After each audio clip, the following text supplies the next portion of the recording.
Hello everybody, I am Nita Sharma from Micro computers.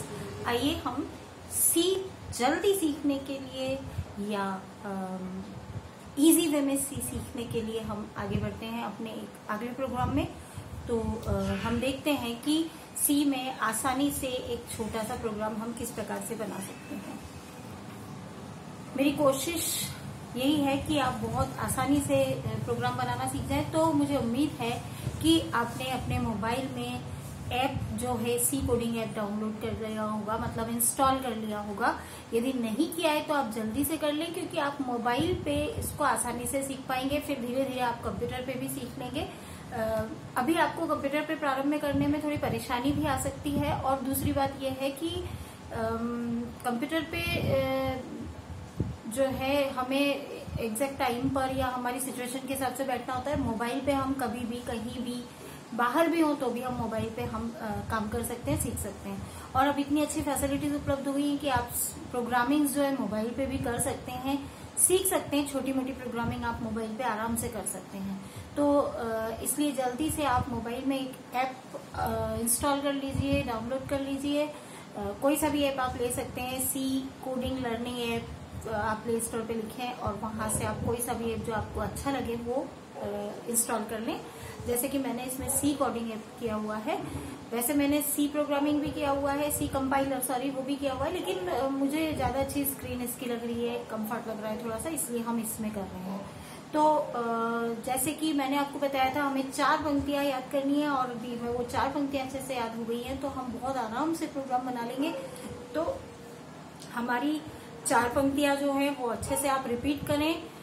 Hash include stdio.h main के बाद छोटा bracket यानी स्मॉल ब्रैकेट, और उसके बाद अगली पंक्ति में हम लगाएंगे ओपनिंग कर्ली ब्रास, और लास्ट लाइन में अलग लाइन में हम लिखेंगे क्लोजिंग कर्ली ब्रास। तो आइए हम चलते हैं प्रोग्राम की तरफ कि हम इतनी सी इन 4 लाइनों में ही हम एक नया प्रोग्राम किस प्रकार से बना सकते हैं। आज हम बनाएंगे परसेंट का प्रोग्राम। तो परसेंट निकालना आप सबको आता है।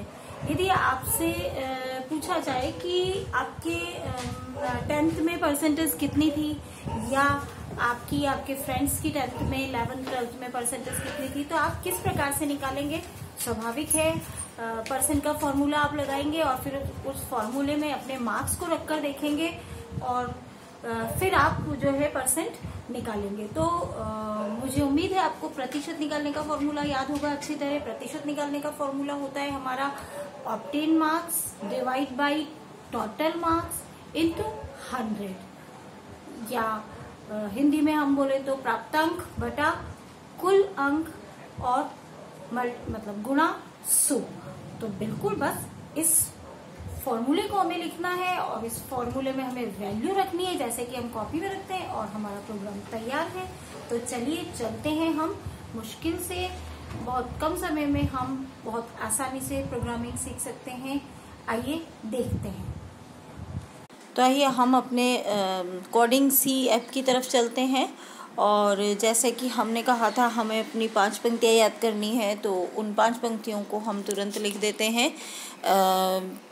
5वीं पंक्ति भी हमने लिख दी है इसमें, इस प्रोग्राम में, क्योंकि हमें परसेंट निकालना है। हम जानते हैं कि हमें परसेंट निकालना है, तो इसलिए हमने इसके अंदर परसेंट के लिए भी हमारी पंक्ति लिख दी है। प्रिंट एफ और ब्रैकेट के अंदर परसेंट इक्वल टू, और फिर हमने लिखी है परसेंट डी, जिसे हम बोलते हैं कंट्रोल स्ट्रिंग। आप इसे याद कर लें। ये परसेंट डी, परसेंट एस, ऐसे बहुत सारी होती हैं, हम धीरे धीरे समझेंगे।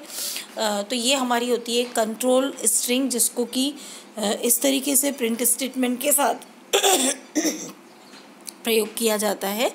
आवश्यकता अनुसार अलग अलग समय पे अलग अलग कंट्रोल स्ट्रिंग का प्रयोग जो है किया जाता है। और कॉमा लगा के हमने पी लिखा है। ब्रैकेट के बाद हमने सेमीकोलन लगा दिया है, यानी हमारी पंक्ति का अंत हो गया है। और वही 4 पंक्तियां जो हम हमेशा से बोल रहे हैं वही 4 पंक्तियाँ हमने फिर लिख दी हैं, #stdio.h। और फिर मैं एक बार बता दूं कि अगर आप डेस्कटॉप पे या लैपटॉप पे टर्बो सी के अंदर यानी C++ के अंदर काम कर रहे हैं तो फिर यहाँ पे #conio.h भी लगा लें, ज़रूरी है, वरना आपका प्रोग्राम नहीं चलेगा। धीरे धीरे ये चीज़ें आपको समझ में आएंगी। और वैसे भी अगर आपको डिटेल में समझना है हर क्या क्यों कैसे, तो मेरी इसी जो प्लेलिस्ट मैंने जो पहले से बना रखी है उसके अंदर मैंने बहुत अच्छी तरह सब कुछ समझाया हुआ है। और यहाँ मैं धीरे धीरे करके आपको सभी कुछ समझाने की कोशिश कर रही हूँ, क्योंकि लेंदी हो जाता है ज़्यादा एक्सप्लेनेशन में बिगनर्स के लिए, इसलिए यहाँ पे बहुत जल्दी से ईजी वे में समझाने की कोशिश कर रही हूँ। तो #stdio.h, फिर हम #conio.h लगाने की भी आदत डाल लें तो अच्छा है हमारे लिए। और इंट मेन छोटा ब्रैकेट, मेन के आगे आप इंट या वॉइड लगाने की भी आदत डाल लें, ये आपको आगे सुविधाजनक होगा। फिर हमने कर्ली ब्रास शुरू किया ओपनिंग, और फिर हमने प्रिंटफ स्टेटमेंट लिख दिया, और फिर हमने क्लोजिंग कर्ली ब्रास शुरू कर दिया। अब आपको अच्छी तरह पता है प्रतिशत यानी परसेंट निकालने के लिए हमारा जो फॉर्मूला है वो हमारा होता है obtain marks into 100 divide by total marks. तो हम उस फॉर्मूले को ही हमें यहाँ पर लिखने की ज़रूरत है। फॉर्मूले के साथ हमें उसमें वैल्यू डालने की भी आवश्यकता है। और जैसा कि हमें पता है कि जब भी हम ऐसा करते हैं तो सबसे पहले हमें क्या करना होता है, जो भी वेरिएबल हमें लेने हैं यानी सपोज़ जो हमें करना है उस सपोज़ को यहाँ पर लिखना होता है और कीवर्ड के साथ।